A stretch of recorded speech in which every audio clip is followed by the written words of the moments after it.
আসসালামু আলাইকুম, কেমন আছেন সবাই? আমি সাইদ ইসলাম, আশা করি সবাই ভালো আছেন।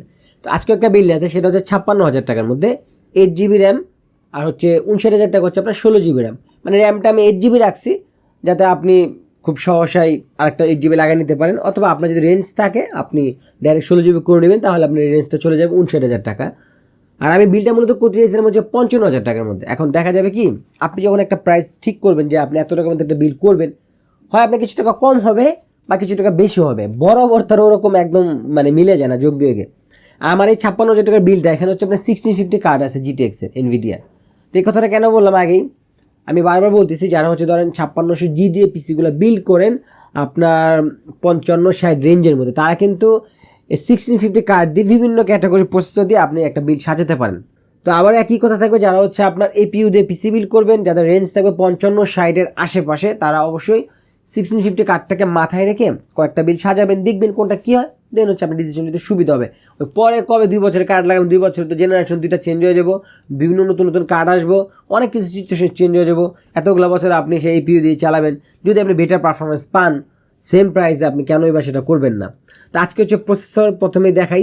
প্রসেসরটা এমনিতে পাওয়া যায় কম, ইন্টেলের 12 জেনারেশনের কোর i3 12100F। এটা কিন্তু হচ্ছে আপনার ডিসক্রিট গ্রাফিক্সে যে লেখা আছে, ঠিক আছে, মানে এটাতে হচ্ছে এফ মানে হচ্ছে এটাতে কোনো বিল্ট ইন জিপিইউ নাই আর কি, আইজিপিইউ নাই আর কি। অনেকে এই কনফিউশন থেকে পিসি কোটেশন করেন, এফ প্রসেসর ধরে আবার গ্রাফিক্স করে ধরেন না। এফ থাকলে হচ্ছে আপনার এটাতে বিল্ট ইন কোনো গ্রাফিক্স থাকবে না। এটা হচ্ছে আপনার প্রসেসরটা অরিজিনালি বক্স প্রসেসর, ইন্টেলের কোর i3 12100F। এই প্রসেসরের প্রাইস হচ্ছে 12,100 থেকে 200 টাকার মধ্যে। কিন্তু কথা হচ্ছে কি, এই এফ প্রসেসরগুলো খুব একটা পাওয়া যায় না, সেটা 12 জেন না, পূর্বের মানে 10 জেন 11 জেনের ক্ষেত্রে একই হয়েছে। এফ প্রসেসরগুলো খুব একটা অ্যাভেলেবেল পাওয়া যেত না। এই 12100F 12400Fটা কিন্তু খুব একটা পাওয়া যায় না। দেখবেন যারা 12400 দিয়ে পিসি বিল করে গ্রাফিক্স কার্ড নেয়, ম্যাক্সিমাম বলতে গেলে এক কথা সবাই অন এভারেজ মানে গ্রাফিক্স কার্ডও নেয় প্লাস হচ্ছে 12400 দিয়ে বিল করতে, কারণ 12400Fটা পাওয়া যায় না, i5-এর কথা বলতেছি আর কি। এখন এটাও যদি না পাওয়া যায়, তাহলে তো আপনার দেখা গেলো যে 12400 মানে 12100 দিয়েই করতে হবো। এখন এটার সাথে 12100F-এর মোটামুটি এখন ভালোই গ্যাপ হয়ে গেছে। ওটার প্রাইস হচ্ছে আপনার কত মানে 15,000 আশেপাশে, 15,500 টাকার আশেপাশে, 2-2,500 টাকার মধ্যে গ্যাপ। তবে এটা পাওয়া গেলেই ভালো। আর এই প্রসেসরগুলোর প্রাইস কিন্তু কম ছিল। 12100 আমরা মানে আমি নিজেই পিসি বিল করছি হচ্ছে আপনার 13,200-300 টাকা দিয়ে, আর যেটা হচ্ছে প্রায় এখন 2,000 টাকা 2,500 টাকার মধ্যে বেশি হয়। তো যাই হোক, আশা করি প্রসেসরটা পেয়ে যাবেন। এখন i3 শুনলে যারা হচ্ছে 10 হাত পিসি থাকেন, তাদের উদ্দেশ্যে কয়েকটা কথা বলি। i3 i5টা আপনি এইভাবে বিচার করলে সমস্যা, এখানে জেনারেশনটা একটা বিষয়। এখন এই কোর i3 এই 12 জেনের প্রসেসরটা 10 জেনারেশনের 10400 মানে i5 6 কোরটা 12 থ্রেড, এবং হচ্ছে ইভেন আপনার 11 জেনের 11400, এই দুইটা প্রসেসর যদি আপনি গেমিং পারফরমেন্স বিচার করেন, দুটোটা থেকে অন এভারেজ বেটার পারফরমেন্স পাবেন 12100F-এ। এবার আসেন প্রোডাক্টিভিটির ক্ষেত্রে, প্রোডাক্টিভিটির ক্ষেত্রেও অন এভারেজ সিমিলার পারফরমেন্স পাবেন। বিশেষ করে সিঙ্গেল থ্রেড টাইপের যে অ্যাপ্লিকেশনগুলো আছে, তার মধ্যে অন্যতম হচ্ছে ফটোশপ। যারা হচ্ছে স্পেসিফিকলি ফটোশপ নিয়ে কাজ করেন, যে না ফটোশপ কিন্তু এরকম একটা জিনিস বা সাবজেক্ট, যে এরকম অনেক মানুষ আছে যারা শুধুই ফটোশপ নিয়ে কাজ করে, যদি এরকম হয়ে যায় যে আপনার ফটোশপটা মেন প্রায়োরিটি, তারা তো চোখ বন্ধ করে হচ্ছে আপনার i3 মানে 12100 নেবেন। কারণ হচ্ছে প্রাইসের কথা চিন্তা করলে, সব দিক বিবেচনা করলে i3 12100 আপনার জন্য বেটার ডিল। প্রাইসের কথা চিন্তা করেন, 10400 এখন বর্তমান প্রাইস কিন্তু জানেন, যেটা হচ্ছে আপনার অরিজিনাল বক্স প্রচুর দাম হচ্ছে 17,500 18,000 টাকার মধ্যে পড়ে যাবে। আর এটা যদি আপনি মানে এফ ছাড়াটাও নেন, ওটা প্রাইস হচ্ছে আপনার 15,500 টাকা, মানে 2,500 টাকার মধ্যে বেশি। আর 11 জেনের i5-এর প্রাইস তো মাশাআল্লাহ এখন দেখলাম যে 19,500 20,000 টাকা হয়ে গেছে। তো বেশি প্রাইসে মানে দাম কম ছিল প্রোডাক্টগুলোর, বেশি প্রাইসে লেস পারফরমেন্স কেন নেবেন? এই জন্য বলি আমরা এখন যেন ওই i3 i5 এভাবে বিচার না করি, i7 বিচার না করি, এটা কোন জেনারেশনের প্রসেসর, এটা কোর থ্রেড কী আছে, এটার হচ্ছে আইপিসি পারফরমেন্স কেমন, এটার পারফরমেন্স কেমন দেয়, পারফরমেন্সটা যেন বিচার করি। আর এটার সাথে হচ্ছে আপনি এমনি 5500 কম্পেয়ার করতে পারেন, রাইজেন 5-এর 5500, ওইটা মানে প্রাইস হচ্ছে বর্তমানে দেখলাম 15,500 টাকা 15,000 টাকা হয়ে গেছে। আর এটা হচ্ছে আপনার 12,000 টাকা, এটার প্রাইসও হচ্ছে 2,000 টাকার মতো কম আছে। আমার একটা বিল ছিল কিন্তু 60,000 টাকা MSI মোটর ম্যাক্স দিয়ে 5500 1650 কার্ডটা দিয়ে, কিন্তু ওই বিলটা এখন যদি করতে চান সিমিলার কম্পোনেন্টগুলো দিয়ে, তাহলে দেখা যাবে যে 7-8,000 টাকার মতো বেড়ে যাবে, কারণ বোর্ডের দাম বাড়ছে, প্রসেসরের দাম বাড়ছে, কার্ডের দাম বাড়ছে। তো এখন হচ্ছে এটা আসছে, ওটা ছিল 16 GB দিয়ে হচ্ছে আপনার 60,000 টাকা, এখন যদি করতে চান 68-67 পড়বে। আর এইটা হচ্ছে আপনি i3 দিয়ে করতে পারবেন, 16 GB র্যাম যদি করেন আপনার হচ্ছে 59,000 টাকার মধ্যে, মানে ওইটার তুলনায় আপনি বেটার পারফরমেন্স পাবেন ফর গেমিংয়ে, আর প্রোডাক্টিভিটির ক্ষেত্রেও সিমিলার কাইন্ড অফ পারফরমেন্স পাবেন। আর প্রাইস হচ্ছে 6-7 হাজার টাকা কম। এই যে কথাটা আমি কেন বলি, যে বেস্ট জিনিসটা সময়ে সময়ে চেঞ্জ হয়। আজকে যেটা বেস্ট আছে 15 দিন বা সেটা বেস্ট নাও থাকতে পারে, কারণ প্রাইস ফল করতে পারে, প্রোডাক্ট নতুন আসতে পারে। তো এটা তো প্রসেসর পার্ট। তো আবারও এক কথাই বলবো যে শুধু খালি এই কথাটা বারবার বলতেছি আপনাদের বোঝার জন্য ভাই। এখন আমি দেখছি, আমি নিজে সাক্ষী, আমি নিজে সাক্ষী যে অনেকে দেখা যায় i3 সাজেস্ট করলে মানে 10 জেনে i5 তুলুন ভাই, i3 না ভাই, i5 দা বিল করবো, i3 দা বিল করবো না। মানে অ্যাটিটিউডটা এরকম হয়, মানে i3 মানে হলো ডাব্বা, বুঝছেন, i5 হইলেই হইলো, বিষয়টা ওরকম না। অবশ্যই পারফরমেন্সের বিচার করবেন এবং আপনি হচ্ছে লজিক দিয়ে চিন্তা করবেন, আবেগ দিয়ে না। টেকনোলজি জিনিসটা তো লজিক দিয়ে হয়, পারফরমেন্স দিয়ে হয়, ঠিক আছে। ওই আগের চিন্তা ভাবনা একটু বাদ দিতে হইব, মডার্ন চিন্তা ভাবনা করতে হইব। তারপরে ছিল হচ্ছে মাদারবোর্ড, কারণ পোস্টের পরে মাদারবোর্ড চলে আসে। আমার এখানে বাজেটের মধ্যে যে বোর্ডটা ধরছে সেটা হচ্ছে আপনার biostar H670M। এই বোর্ডটার প্রাইস হচ্ছে 9,000 ভাই। 8,000 টাকা না শুনলাম, 8,000 টাকা শুনছেন, বা এখন বর্তমানে এটা 9,000 টাকা। হ্যাঁ, এরকম হইতে পারে, অনেকে বলতে পারেন আমি তো এখন 8,000 টাকা দেখতেছি। স্টকটা তো আস্তে আস্তে শেষ হয়, কারো একদিন আগে শেষ হয়, কারো 2 দিন পরে শেষ হয়। এখন বর্তমানে এটা হচ্ছে আপনার যাদের হচ্ছে লেটেস্ট স্টকটা আসবে সেটা হচ্ছে 9,000 টাকা। আমার অনেক সময় দেখা যায় কোনো প্রোডাক্ট অনেক প্রাইস, এক জায়গায় আমি অনলাইনে দেখতেছি অনেক কম প্রাইস, সব জায়গায় বেশি, এক জায়গায় কম।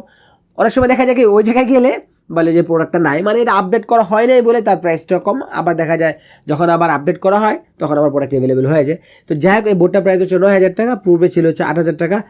আর এই 610 আদার্স ভ্যান্ডর আর এটার মধ্যে তেমন আপনি ডিফারেন্স পাবেন না, কারণ এই 610টা হয়েছে পেন্ট্রি লেভেলের বোর্ড। আর বায়োস্টার সম্বন্ধে সংক্ষেপে বলে দিই, এটা একেবারে চাইনিজ কোনো ব্র্যান্ড না, অনেক আগের বোর্ড আছে। বায়োস্টারের আমি G31 বোর্ড দিয়ে কাজ করছি, G31, 41 এগুলো। তবে খুব বেশি আমাদের দেশে অতটা ওয়েল নোন ব্র্যান্ড না, বাট একেবারে খারাপ না, ওয়ারেন্টি তো আছেই। তো এটা যেহেতু আমার F প্রসেসর, তো আমার হচ্ছে গ্রাফিক্স কার্ডটা এখন লাগবে। গ্রাফিক্স কার্ড যেটা নিচ্ছে সেটা হচ্ছে আপনার LEADTEK-এর GTX 1650 4GB, এটা হচ্ছে GDDR6। আবার 1650 মধ্যে কিন্তু GDDR5ও হয়, এটা হচ্ছে DDR6 কার্ডটা। এই গ্রাফিক্স কার্ডের বর্তমান দাম হচ্ছে 22,000 টাকা। এটা হচ্ছে আপনার কিছুদিন আগে 23,000 টাকা ছিল, এখন 22,000 টাকা হয়েছে। তার আগে ছিল হচ্ছে যখন যে দাম বেশি ছিল 27-28,000 টাকা ছিল, কমতে কমতে এখন 22,000 টাকা এসে ঠেকছে। আর 1650 কার্ডগুলো 22,000 টাকার মধ্যে এই মুহূর্তে অন্য অন্য ভ্যান্ডরের নাই, ঠিক আছে। মাঝখানে MSI-গুলো ছিল হচ্ছে আপনার 21,000 টাকা হয়েছিল একবার, এখন আবার দেখলাম 24,500, 25,000 হয়ে গেছে। তো যাই হোক, বিষয়টা হচ্ছে এরকম, আপনি 1650 যে কার্ডগুলো আছে বা এই টাইপের যে কার্ডগুলো আছে, যখন আপনি বিলটা করবেন তখন দেখবেন যে মিনিমাম রেঞ্জে মানে কোন কার্ডটা অ্যাভেলেবেল আছে, মিনিমামের মধ্যে যে কার্ডটা অ্যাভেলেবেল আছে আপনি ওই কার্ডটা নিয়ে নেবেন, ঠিক আছে। কারণ এগুলো আপনি ওভারঅল সিমিলার পারফরমেন্স পাবেন, তেমন কোনো ডিফারেন্স নেই। এগুলো হাই এন্ডের কোনো কার্ড না, যেখানে আমার হচ্ছে কার্ডের বিল কোয়ালিটি, VRM কী আছে, 100 হাবি যাবে, এগুলো দেখতে হবে। যেহেতু এগুলো আবার বলতে পারেন যদি বর্তমান জেনারেশন ওয়াইজ কার্ডের কথা বলি, তাহলে তো এগুলো একেবারে লো লেভেলের কার্ড, বাট আমাদের দেশে এগুলো এখনও চলে, কারণ আমাদের এই জাতীয় রেঞ্জের মধ্যে এর থেকে বেশি কার্ড দেওয়া যায় না। বর্তমান RTX কার্ডের কথা তো বাদই দিলাম। তো যাই হোক, আপনি যদি 1650 যখন যেটা কমে পেয়ে যাবেন ওইটা নিয়ে নেবেন। এটা হচ্ছে 22,000 টাকা বর্তমান রেঞ্জ। তারপর ছিল হচ্ছে আপনার র্যাম যেটা দিচ্ছি সেটা হচ্ছে আপনার টিম এলিট প্লাস 8GB। এই র্যামগুলোর প্রাইস হচ্ছে 3,000 টাকা পার পিস। তো আমি 8GB দিয়ে করছি, আমার আছে 56,000 টাকা। আপনি যদি দুইটা 8GB নেন 16GB, তাহলে আসবে 59,000 টাকা। যদি সম্ভব হয় আপনি দুইটা 8GB নিয়ে নিলে ভালো হয়ে যায়, তাহলে কোনো কথা নাই, তাহলে 59,000 টাকা হবে। আর যদি এরকম হয় আর রেঞ্জ একটু কম থাকে, তাহলে আপনি 1 8GB দিয়ে করবেন, পরে 1 8GB লাগাই নেবেন। তারপর ছিল হচ্ছে আপনার স্টোরেজ যেটা নিচ্ছি কিংসম্যানের KM6 256GB NVMe SSD। এই SSDটার প্রাইস হচ্ছে আপনার 3400 টাকা। তারপর হচ্ছে পাওয়ার সাপ্লাই যেটা নিচ্ছে সেটা হচ্ছে আপনার corsair CB450। এটার প্রাইস হচ্ছে আপনার 3400 থেকে 3450 টাকা। তারপর হচ্ছে আপনার ক্যাসিং, সর্বশেষ আর কি প্রোডাক্ট বা কোম্পানি যেটাই বলেন আর কি, সেটা হচ্ছে আপনার এই যেটা, এটা হচ্ছে ValuTop-এর, এটা হচ্ছে আপনার মডেল VT707 সাদা। এই ক্যাসিংটার প্রাইস হচ্ছে আপনার 3100 টাকা।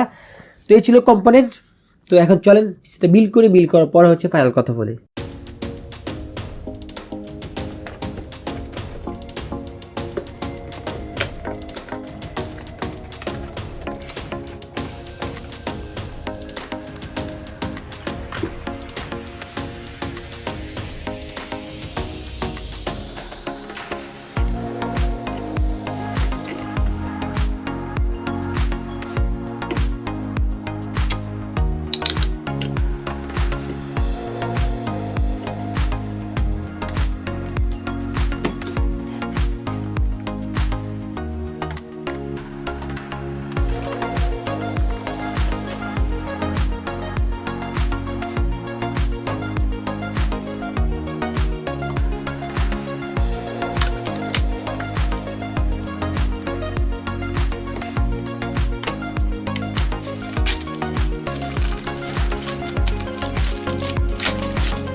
তোমাদের পিসি বিল কমপ্লিট। এই হচ্ছে পিসিটা, স্লিপ কেবলগুলো এক্সট্রা লাগাইছে একটু লুক দেওয়ার জন্য। তো যাই হোক, এখন যদি বলেন পিসিটা কেমন হলো, পিসিটা ভালো হয়েছে এবং এটাকে আপনি বলতে পারেন ভ্যালু ফর মানি বা ভ্যালু ফর পারফরমেন্স। দেখেন ভ্যালু ফর মানি বা ভ্যালু ফর পারফরমেন্স কখন বলা জানেন? এই যেহেতু পিসিগুলোতে 9GB র্যাম থাকে, ক্যাসিংয়ে খুব বেশি টাকা ইউজ করা হয় না, তারপর হচ্ছে আপনার ফ্যান্সি কোনো লিকুইড কুলার থাকে না, যদি আপনার আফটারমার্কেট কুলার দরকার হয় যেটা না হলেই না এয়ার কুলার ইউজ করা হয়। মোট কথা হচ্ছে টাকাগুলোকে মানে ওই সব এক্সট্রাঅর্ডিনারি জিনিসপত্রতে টাকা না খরচ করে মাদারবোর্ড, প্রসেসর, বিশেষ করে গ্রাফিক্স কার্ড, মানে কত কম্পোনেন্ট যতটা হাই নেওয়া যায়, বোর্ডটা খুব বেশি দামি নেওয়া হয় না, মানে সব কিছু ব্যালেন্স একটা কনফিগার করা হয়, মানে বাজেট রেঞ্জের মধ্যে বা হাই এন্ডের মধ্যে, যেটাই বলো না কেন ভ্যালু ফর মানি হলে এই জাতীয় জিনিসগুলো কাজ করে আর কি। যেটাকে বলতে পারেন আপনি এক কথা অ্যাস্থেটিকটা আপনি ওইভাবে আপনার মন মতো দিতে পারবেন না। আর আপনার মন মতো যখন অ্যাস্থেটিক দিচ্ছেন অবশ্যই হচ্ছে আপনার মানে বিল্ডের ধরনের যে 5-7 হাজার টাকা, 10,000 টাকা, 12,000 টাকা বেশি খরচ করতেই হবে, স্বাভাবিক ব্যাপার আর কি। তো এখন এই পিসিটাতে আপনি যদি প্রথমে গেমসের কথা বলেন আর কি, যেহেতু আপনার 1650 কার্ড আছে, র্যামটা 8GB, তো আপনি আরেকটা 16GB র্যাম লাগালেন খুব ভালো হইব, তাহলে আপনি বলতে পারেন যে অন অ্যাভারেজ সব গেমসে খেলতে পারবেন। এফপিএসটা গেমসের সেটিংসের উপর ডিপেন্ড করবে। তো ম্যাক্সিমাম 1080p গেমস তো খেলা যাবেই, 720pতে খেলে আপনি পেস বেশি পাবেন, আর 1080pতেও আরামসে খেলতে পারবেন। সেটিংসটা আপনার ম্যাচ করে নিতে পারেন, খুব হাই সেটিংসে খেলতে পারবেন না। এবার আসেন আপনার প্রোডাক্টিভিটির ক্ষেত্রে, স্পেশালি যদি ফটোশপের কাজ হয় তাহলে আপনি খুবই ভালোভাবে করতে পারবেন। আপনি র্যাম, আমি আবার বারবার রিকমেন্ড করতেছি, এটা তো আমার একটা র্যাম দিয়ে হচ্ছে 56 আসছে, আর একটা র্যাম লাগিয়ে নিলে 59 হবে। তো যদি 16GB র্যামটা পেয়ার করেন, ফটোশপের কাজটা মোটামুটি মাশাআল্লাহ ভালোভাবে করতে পারবেন। আপনি কাজ শিখে কাজ করার মতো, মানে কাস্টমারকে ডেলিভারি দেওয়ার মতো কাজও করতে পারবেন, আফটার এফেক্টে কাজও করতে পারবেন।